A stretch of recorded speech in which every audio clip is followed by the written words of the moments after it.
Mr. Muddle. Poor Mr. Muddle. He just couldn't get anything right. Everything he did, everything he tried, everything he said was muddled. Totally, utterly, completely, absolutely muddled. Imagine, for instance, something as simple as hammering a nail into a wall. Now, what could get muddled with hammering a nail into a wall? Mr. Muddle could get it muddled, and frequently did. Imagine, for instance, something as simple as putting on your coat. Now, what could get muddled with putting on your coat? Well, see for yourself. Only Mr. Muddle would put on his coat like that. Imagine, for instance, something as simple as going for a walk. Now, what could get muddled about going for a walk? Well, when your legs start walking one way and you start walking the other, that's a very muddly sort of a walk. Poor Mr. Muddle, walking one way and going another. Now you'd probably like to know where Mr. Muddle lives. In a house by the sea near a place called Seatown. Mr. Muddle's house was supposed to be in the country, but Mr. Muddle, who built the house himself, had got the place muddled up, of course. And you can tell that Mr. Muddle had built the house himself, can't you?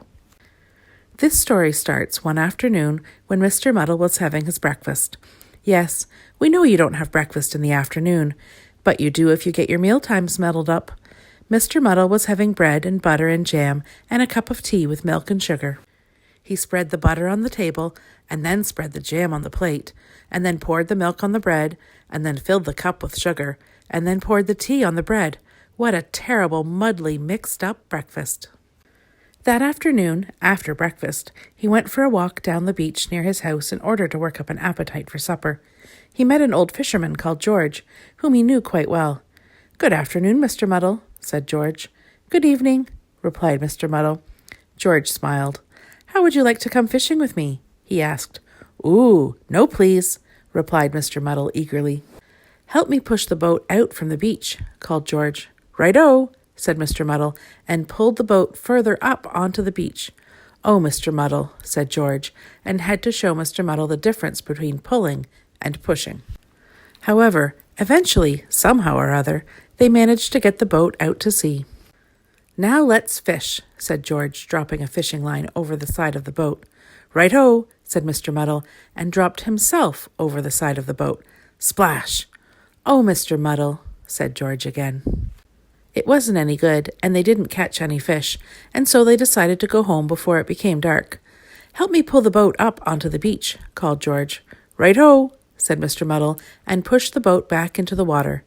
George was just about to say, "Oh, Mr. Muddle," again, when he had an idea. He smiled to himself. "Help me push the boat out into the sea," George called.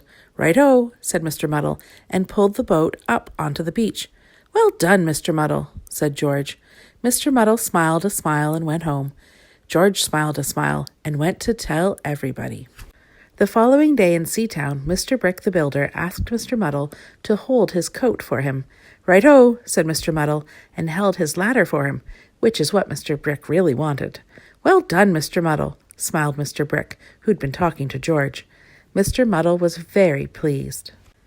Then Mrs. Scrub at the laundry asked Mr. Muddle to pass her the soap. "Right-o," said Mr. Muddle, and passed her a clothes peg, which is what Mrs. Scrub really wanted. "Well done, Mr. Muddle," smiled Mrs. Scrub, who'd also been talking to George.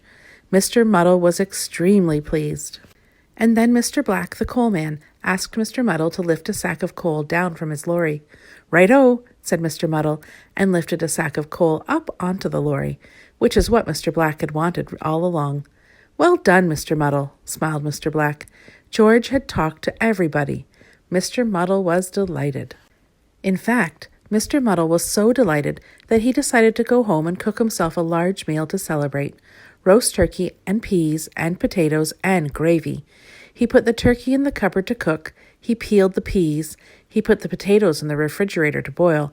And then, do you know what he did? He tried to slice the gravy. Oh, Mr. Muddle.